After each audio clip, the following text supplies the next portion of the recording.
All right, click the links to join the channel here on YouTube or over at SubStars, where there's a bunch of other videos as well as a article tier. It's kind of like Substack, except it's not on Substack because I don't know the rules of engagement over on Substack. They first started to allow free speech, and then it kind of started to crack down where Subscribestar does allow articles, which is a lot of fun because you have free speech over there. So the African Relooting game is a heist game where you relieve museums of their stolen artifacts, which might be in the game, but a lot of those artifacts are actually purchased. And is it really fair to say they were stolen? Because you have to have a victim or a plaintiff for something, someone being permanently deprived of their possessions. And in a lot of cases with the artifacts that weren't actually sold, it's hard to say that this tribe who's occupying the land at the time of the artifacts being, I don't know, exhumed, I don't know, dug up and carefully preserved and shown to the world, which is a pretty altruistic motivation if you're going to analyze the mens rea as well as the actus reus of taking the artifacts.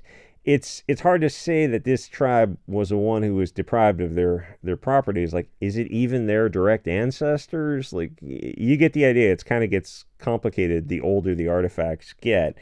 So modern Africans go around looting artifacts from Western museums, which is a fair point. If you have some claim on the artifacts, I get that. But the argument is that the modern African tribes that are relooting the stuff out of the museums are not the original tribes who either sold or had their things taken, a lot of times without their knowledge, because they were in destroyed temples, they were buried under rubble, they would have got destroyed by the elements anyway. So it's kind of hard to say what the state of mind was on the British who were preserving these things.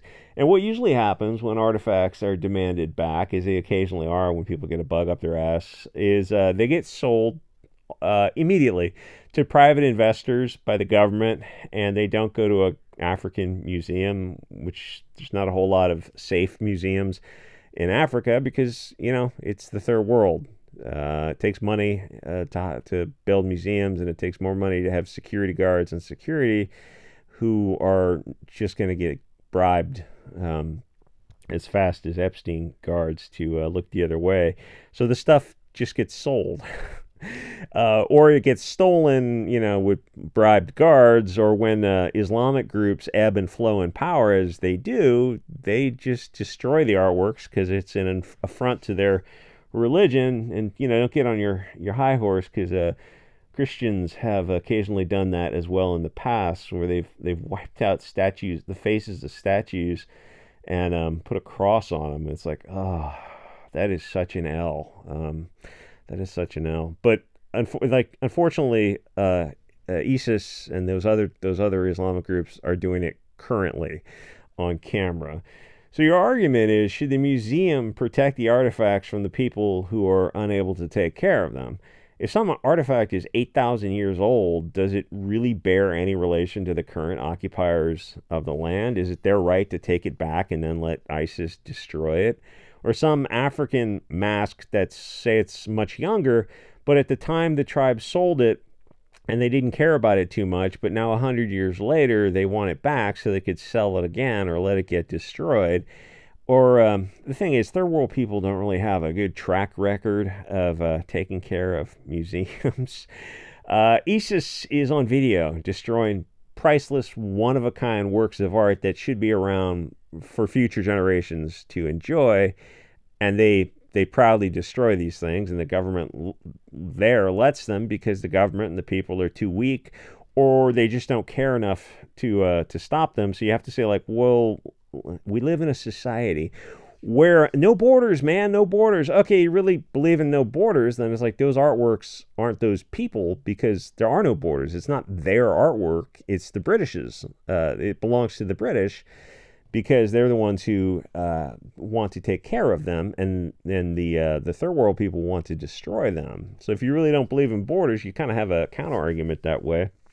So the answer is to tell these third world people to go eat a bag of dicks, because not only do they destroy their own artworks, then they come to the West and they destroy ours as well, as you saw during the 2020 Summer of Love.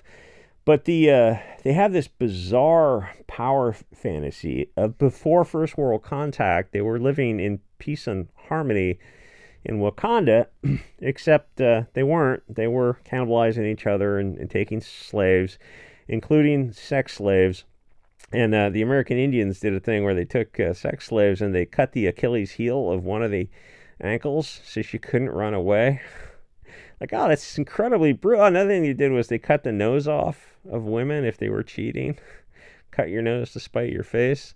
Oh, and what's funny is when I was in school, it was at a time of political correctness, but there were the Indian museums. They openly talked about this stuff. Like, yeah, this is just the way of the world. This is just, all races, all cultures, all ethnicities had, brutal time periods, including the Catholics, Inquisition, and that kind of stuff, and including like a lot of Europe had some pretty open brutality.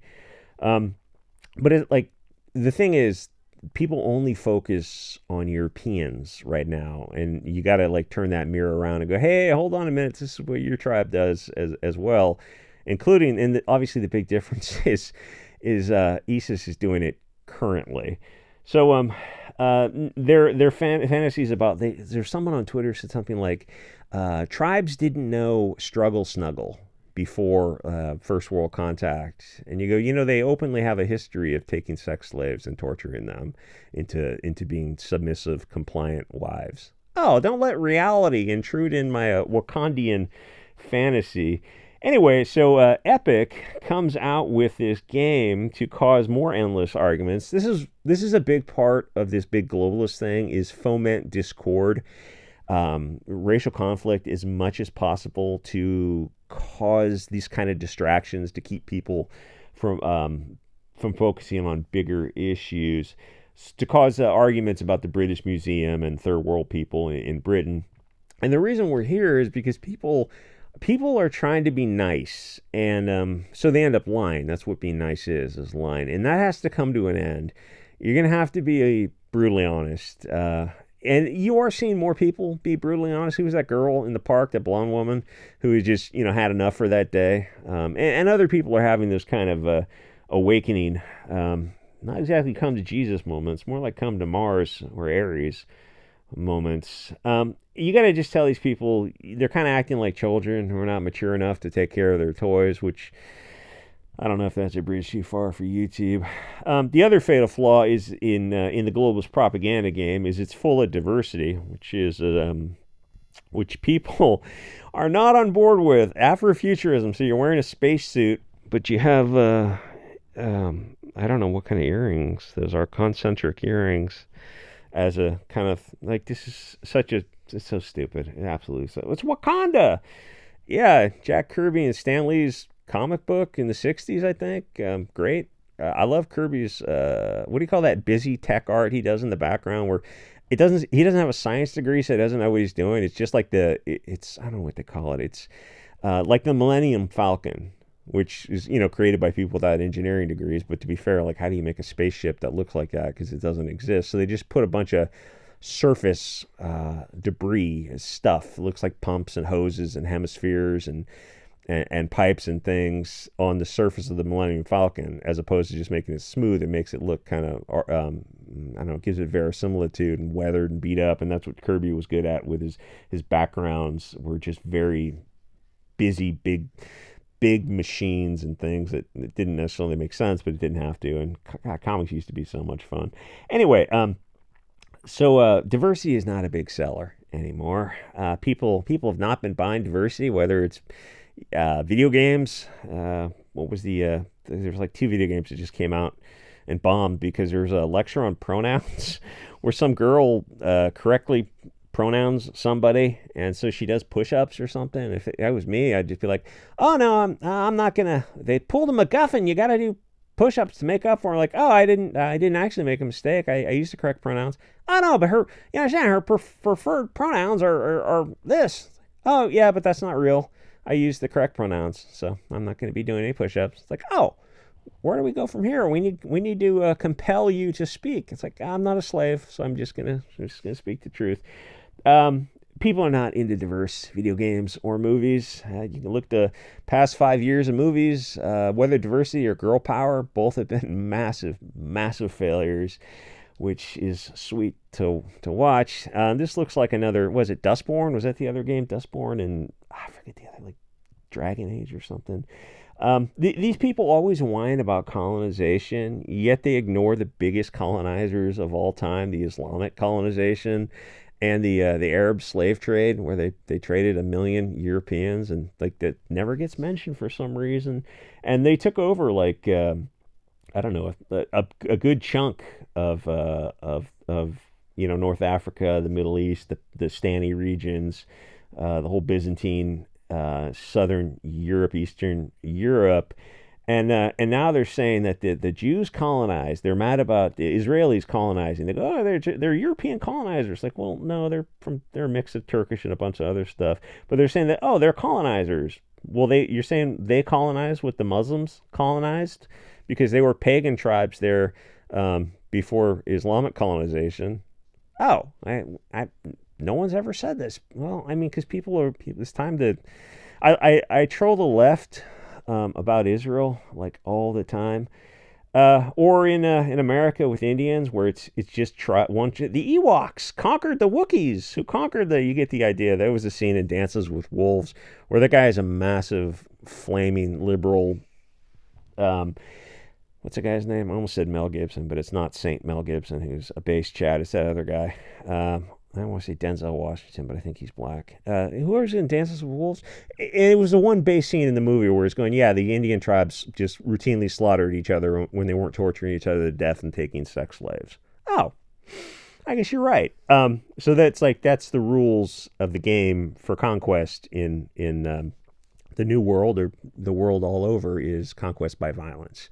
And to get mad when the Europeans do it is just hypocritical.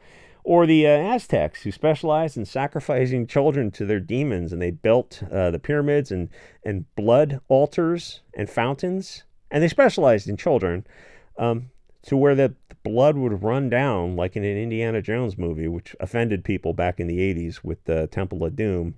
Then you go, the Aztecs actually did that. They actually did this like nightmarish horror that would be in a movie. It's like, no, it was all real. That's why the other tribes in the region were so quick to work with the Spanish. Also because it was foretold that these tall white people would come, which is kind of weird. It's like, was that the Vikings, or what exactly was going on with that? That's why they work with the Spanish, because they were tired of being sacrificed to the Aztec, their version of Moloch. And the thing is, that's not good or bad. That's just the way of the world, which is, what is bad is getting outraged when the English do it, and they happen to do it better than anyone. And there are idiots on Twitter who show the maps of Eastern, Southern Europe, and they go, look, it used to be Islamic, and the Christians came in and slaughtered them. And then you point out, yeah, the Crusades were a response to brutal Islamic colonization and the Muslim slave trade. And the Catholics, I guess, came and cleared them out of their land, which, it's getting to be about that time for another type of thing. And if you want to be brutally fair, like, what was there before the Christians? Because Christianity, I don't know what year it came to Southern Europe, 1400, 1500 years ago or something. It was pagans before then. So like the Christians colonized the Europeans, Euro pagans, a lot of times at the end of a spear. So, you just want to be brutally honest about this stuff. It's like things belong to those who want them more. And that's the ultimate law of the land is going to be at the end of a sword. The stupid thing is the hypocrisy around this stuff. Anyway, like, comment, subscribe, and I will see you guys all next episode.